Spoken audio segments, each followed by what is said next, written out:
So 2 weeks ago, I made this video sharing some of my concerns about Hyrule Warriors Age of Imprisonment, and the response to that video has been mostly positive. But of course, there was, predictably, some pushback, mostly from the crowd who would prefer to turn their brain off and uncritically consume whatever Nintendo puts in front of them. Most of the negative comments I've received contain at least one of 7 different talking points, so I figured I'd go through each of them and explain why actually I'm right and you're wrong, cope and seethe, etc. Okay, here we go. Number 1. The game isn't even out yet. This is by far the most common criticism of my video. How can I possibly hate this game when it's not even out yet and we don't know anything about it? And like, you have to wonder if those people even watched my video in the first place. Because it doesn't matter if the game isn't out yet. My complaints have nothing to do with the actual story or gameplay on offer here. I hate it on principle because it's being marketed to us as the untold story of Tears of the Kingdom, and I don't think game and story sold separately is an acceptable business model.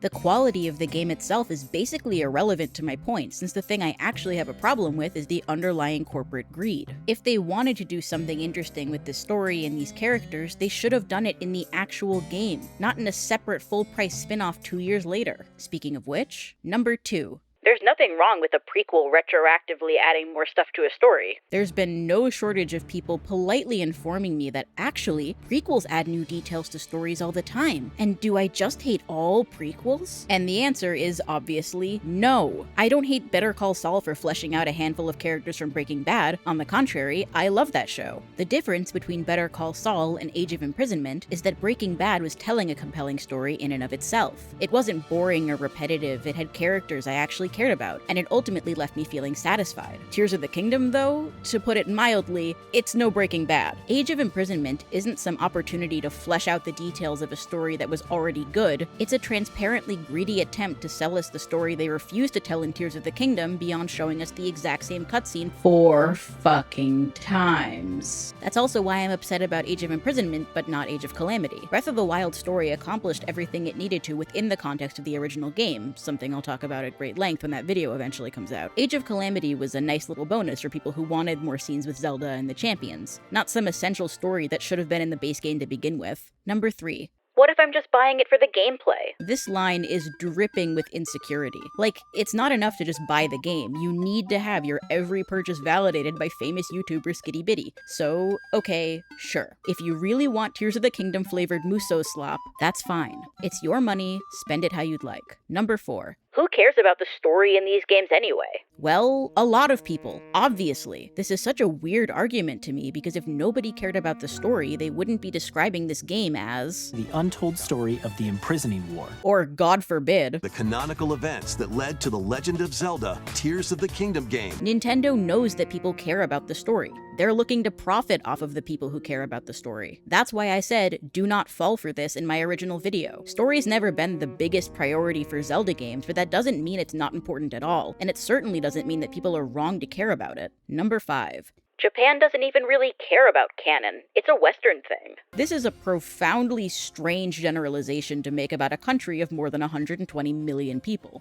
Things like world building and coherent storylines aren't somehow exclusive to the West. That's ridiculous. I've even seen some people in the comments claiming that the word canon doesn't exist in Japanese or doesn't have a Japanese equivalent, which is just straight up false. You've got honpen, or original story, as opposed to a spin-off or side story, seishi, or official history, which is usually a historical term, but can also be used to refer to fictional lore, the true ending in a story with multiple endings, a canon timeline if there's some sort of divergence, stuff like that. I've even seen some people just write Canon in katakana, but that seems to be the least common option. I think it's true that a lot of the Japanese works that people in the West tend to consume are things geared towards children and teens that often play it fast and loose with continuity. But also, Bartholomew Simpson has been 10 years old since 1989, and that doesn't mean the West doesn't do canon. I think in the context of the Age of Imprisonment trailer, the lack of the word canonical in the original Japanese version isn't because that concept doesn't exist in their culture. What's more likely is that the English language marketing is just being intentionally deceptive. I don't think that this will be a canon story in line with the continuity of Tears of the Kingdom. I think there's gonna be some fuck-ass plot contrivance where Construct Bob swoops in to save the day at the last minute, but honestly, as far as I'm concerned, that's kind of the best case scenario. I would be so much less upset about this game's whole existence if they weren't marketing it as some canonical critical story. If they said something like, experience a new story based on the events of Tears of the Kingdom, I wouldn't have an issue with it. It's specifically the attempt to pander to the series' biggest fans, to the people on social media clawing at the tiny crumbs of characterization Tears of the Kingdom gave its characters, the people relentlessly huffing copium imagining a better story that heretofore didn't actually exist. Those fans deserve better than a $70 Band-Aid that's covering up a $70 boo-boo that they've been swearing for years was a masterpiece.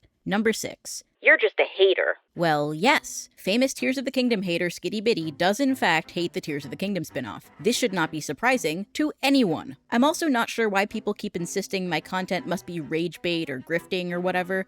No, I assure you, I am a true believer in the shittiness of Tears of the Kingdom. It's not a bit, I'm not playing a character, anyone who's met me in real life knows that I'm dead serious. But you know what? In order to be a true hater, you must also be a lover. I hate Tears of the Kingdom, and by extension Age of Imprisonment, because I love the Zelda series. I want to see it at its best. If you can't handle criticism that isn't couched in a million layers of, this is just my opinion, or it's okay if you disagree, or Nintendo baby, I know this isn't you, you're better than this, then this probably just isn't the channel for you. Go watch Arlo or something. Number 7. Let people enjoy things.